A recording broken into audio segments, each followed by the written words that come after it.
Great. Well, I am so excited to get to be chatting today with Blair Stalker of Wisecraft Handmade. Blair actually started a blog back in 2005, and that was right around the time I was having my first child, and I was moving towards staying at home and looking for creative, inspiring people. And Blair was definitely top of that list for me. Blair, I read your blog, I think pretty much daily, checking in to see just, I felt like you were so good at budget friendly, which I was on a very tight budget, creative, inspiring tips for just creating a home or doing things with your kids, and I just loved that. And now 18 years later, Blair has written multiple books. She teaches workshops. She has online classes. She has sewing tools and patterns. And Blair, really, I think of you as kind of the queen of patchwork quilts, that also are just so inspiring with your color value. And that's part of why I wanted to talk with you today. I checked your blog recently. You said that it took you a little while, and I'll add links for all these that we talk about. But recently, you said that it took you a little while to go from just thinking about as you're pulling your fabrics what colors you might want to use or prints you were really loving, and to really thinking about more depth in your color value. And I was wondering if you would talk more today about that, and just how you kind of go beyond thinking of a color you might want to use when you're designing your quilt, to thinking about color value, saturation. Yeah. How do you think about that? Well, thanks for having me, Olive. So I love talking about this kind of stuff. So I appreciate it. So it's a few different lines of thought that sort of merged together to help me think about quilts in the way that I make them now. So I have a background in apparel design. And so we spent a lot of time on color, like color stories, color that you need with another color, and things like that. I never studied the color wheel in college. It was kind of, I don't know why I had an aversion to it, Yeah. because it's super helpful for some people, but it just never worked as well in my brain. So there was that part of color. I loved playing with color. I loved grouping color. The other side of that is I didn't grow up with quilters. I was inspired to make a quilt when my daughter was a year old, and she was outgrowing all those sweet little clothes that everybody Yeah. in our fashion industry friends had given us, these crazy clothes that were so Goodness. cool. Yeah. Yeah, and so I viewed a patchwork quilt as having many, many different fabrics, That's because so I didn't grow up with quilts. So to me, quilts didn't have like the same fabrics repeated across the design. It had lots of different fabrics. And yeah. um, so her quilt was all of the fabrics, that I cut from the clothes that she'd outgrown or that were stained, or like the curtains and things like that. So it was all different fabrics, but there were so many nice thoughts and memories tied to that patchwork quilt. Mhm. And I think that sort of merged my love of color and my love of fabric together in a way that got me thinking about, I don't think I want to make a quilt with like the same fabrics repeated over and over. I think I like the idea of lots of different fabrics. Mm. Um, so that kind of started that whole Yeah. trajectory. It's like when you love the color green, you have lots of different green prints in your fabric stash, or maybe even green solids. You have lots of different ones. I wanted to use all of them I in the love same. that. Yeah. I love that. I love that. I feel like that creates a quilt that tells a story a little bit more than, like, yeah, man, I've been thinking a lot about that lately, about a quilt that tells a story, like, and that way of pulling those fabrics. It just has so much more depth. Yeah, it could be like a photo album, right? It's like a Absolutely. fabric patchwork album of things that, we talk about this with uh, my folks. We talk about, if you often have a favorite print or something like that, sometimes you put it aside more often, thinking I'm waiting until either my skills are better Yeah, or the pattern is the perfect pattern for it. right. But I thought about all that too years and years ago, but I also realized that when even if I use just a little bit of it in my patchwork in a particular quilt, that I just love seeing it. It's just Yeah, really fun to spot it in the quilt, yeah. and you don't have to use it all up. I was gonna say, yeah, and you tend to probably use that quilt more often because there's a little bit in it that you're drawn to more often. Ah, I love Yeah. that. Yeah, I've got sashes. You're gonna inspire me to be like, just a little bit, try a little, because Good, because then you've got the rest of it left, for Mhm. another project. It sort of Right.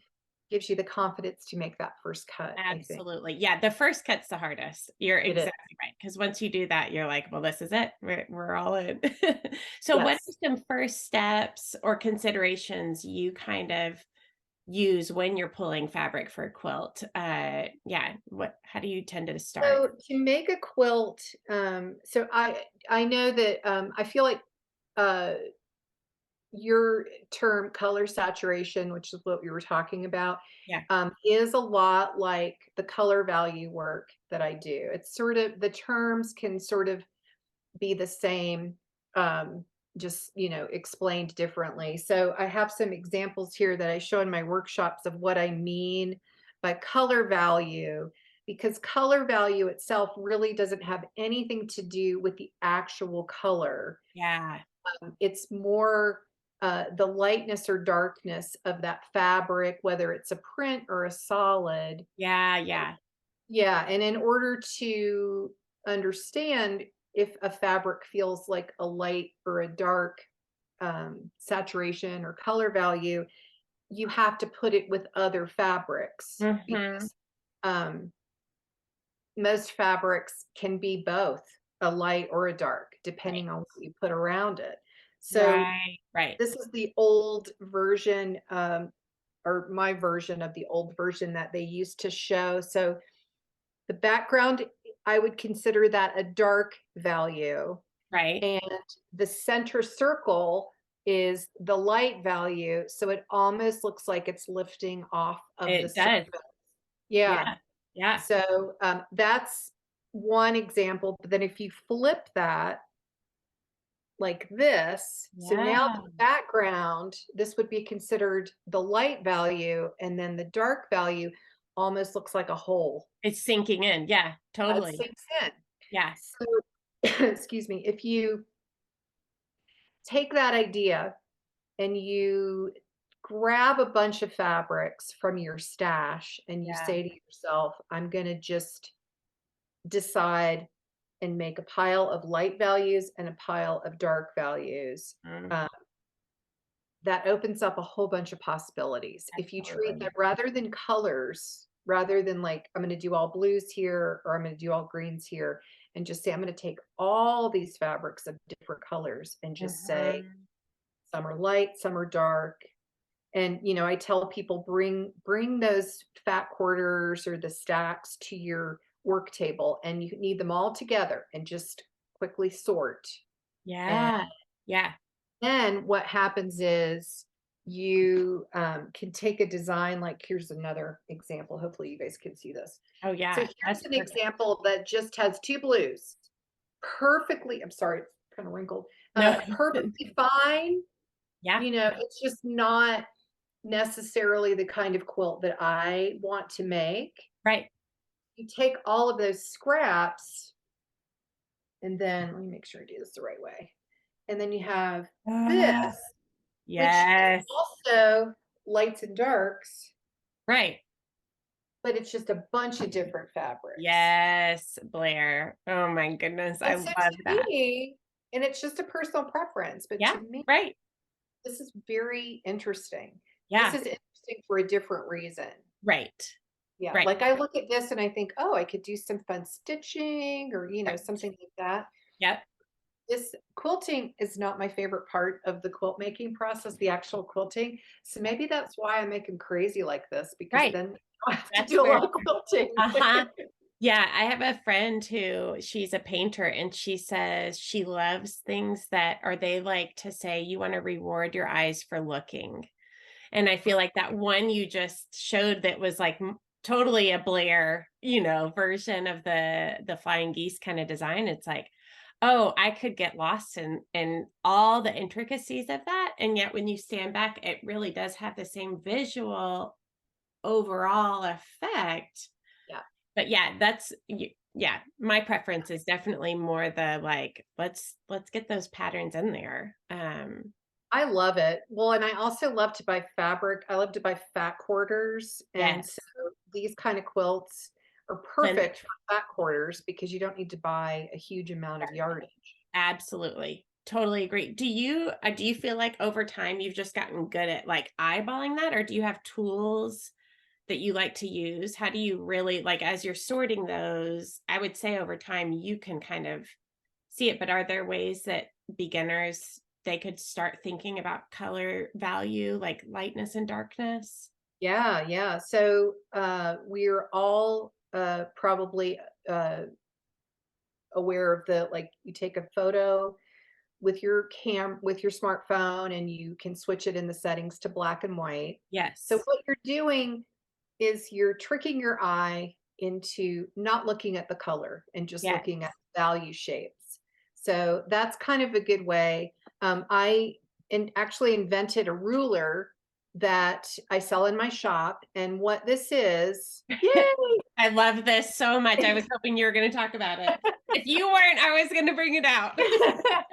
And what I love about this, I love the fact that it's like kind of neon-y, so you never lose it, You number don't one. lose it. Number Yep. two, I this is called the Ruby ruler, and so it's a cutting ruler for 5-inch squares, but it's also a color value lens or sort Yeah. of a viewfinder. So I'm looking over here because I'm looking at my design wall, but often if I have a bunch of fabrics that I have divided into darks and lights and I want to play with a design, I can put them on my design wall and you can take a photo and turn it to black and white. But that often, what that doesn't always show that I like is the subtle differences with all of the darks. So Right. some of your darks or some of your lights are going to be a little darker or lighter than the rest of them. And I think those are super important because I they make it totally. sparkle. Yeah. So I will hold this, about a foot away from my eyes in front of what I'm looking at on the design wall. And I'll often just flip it back and forth. Uh-huh. And it just gives me another way to look at the fabrics. Yeah.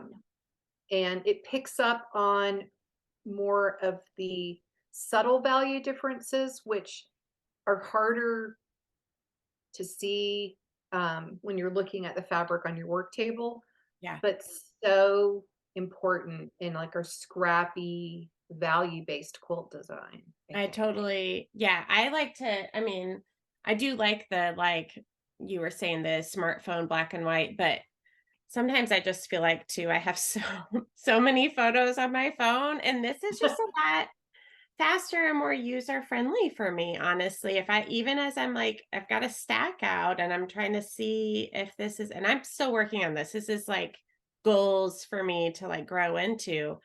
But this is so much more helpful to me than just, relying on a phone. I feel like it's a lot quicker. And like you said, I think it shows a little bit more variation, that you're wanting to be able to see, That's just especially what, yeah, you just want to pick up on those little subtle differences. yeah, like if you're laying your blocks out and you're trying to see if this is where you want them all to be, you can lose a little bit in that black and white. You can, because what I find, and I will say that sometimes the red will distort some of the warmer tones. So Okay. that's why you're doing Yeah. this. You're looking, is what Yeah. I'm seeing really what's happening. Right. Um, so it's a combination, Yeah. but also I think that when you are able to look at all of the different fabrics in a design and look at this, you pick up on certain colors or things that you see repeating that maybe you find pleasing. Like I love the way that blue kind of shows up in the design. So Right. then you can sort of make decisions like, do I want to add some more of that like around the design, or Right. do I not like that color, or Right. Right. yeah. Right. Yeah. Oh, I love it. Yeah. And they can that's in your shop. That's where people can order that if they want that. And I'll add a link for that. But yeah. Yeah, I Yeah. love your ruler. It's super helpful. Thank you. Um, what would you say, as we're wrapping up, is there anything that's been kind of inspiring you lately or any fun projects you're working on that we could know about? Chicken scratch embroidery has I been am a obsessed with your chicken scratch embroidery. It I is love it so so cool. much. Yeah, I just love it so much. It's So, fantastic. yeah, it's what's old is new again, right? Yes. Yes. I think So, I yeah. commented on one of you had a gingham shirt, that J. Crew gingham shirt you had gotten, and I thought, Yeah, "Oh my goodness, I have one too. I wanna do that." So, right, and gingham is, like, everywhere right it's now, so, everywhere. I Yeah. mean, Have grab you some gingham. incorporated it into a quilt yet? Yes, so I have made, a quilt. Okay. I did a block of the month back in 2021. I was Okay. like, "Okay, what do you guys think?" I just sort of put out the word, like, I'm kind of really into this thing. What if we Right. do this? And they Does were like, anybody let's do yeah. it. So yeah, we had so I put it into a quilt. I'm going to be doing some more quilt related things. But yeah, it's like right now I'm just no gingham is safe in my house. As it should not be. I mean, I'm just thinking you like tablecloths or napkins or curtain I mean, there's so many So things. fun. I love It's it. so meditative. Yeah. Yes. I love that. I love that. That's what I'm really inspired by. It's like I Yeah. just finished a chicken scratch daily practice on Creative Bug. I'm doing some more stuff coming up. So it's just, yeah. So I think it fits into this whole idea of making quilts that sort of harken back to what I thought of as a true patchwork quilt that I thought was super inspiring to me way back the first time I saw it. It's like Absolutely. kind of a vintage uh, type of needlework, and I Absolutely. just incorporated into it. And yeah, so that's what's inspiring me. I Yeah. love that. Again, like building a quilt that'll tell a story, that I love that so much. That is so Well, cool. and my and the folks that do chicken scratch with me, they're like, it's just so meditative. And I'm Yeah. like, it is. So maybe the quilt is just like um, a meditation. Maybe that's Right. the story, Yes, you absolutely. know? Yeah. Yeah, I think we all need some of those projects that you can get into a rhythm in, and it just kind of gives that's the therapeutic part of quilting, I think for me, is Yeah, when I can get into a rhythm. Sometimes the hardest days are the ones where it feels like I'm having to work way too hard way for too it. hard. So I need those projects that just feel like I can just settle into a groove and just keep doing it. And Yeah. then look down and see something that I really love. It's Like, so yeah, yeah. oh, It's that's great. so cool. I love it. I love that so much. Well, I cannot thank you enough for being on here with me today and chatting about color value and chicken scratch embroidery and all It's wonderful fun. things. We are just so thankful for you and the work you've done for the quilting community. You've just been an inspiration and just, yeah, you talked about the Likewise. sparkle. You've brought the sparkle to so many of our lives with your work. So I really, really appreciate that. Yeah. It's fun. Thank We you all so need more much. sparkle. We do. That Of is the exactly non-glitter kind. that's exactly right. 'Cause that you can never get rid of that, so we'll That's make quote exact no, sparkle. it's here forever. Yeah. Yeah. Well, thank you so much. I appreciate it. Thank you.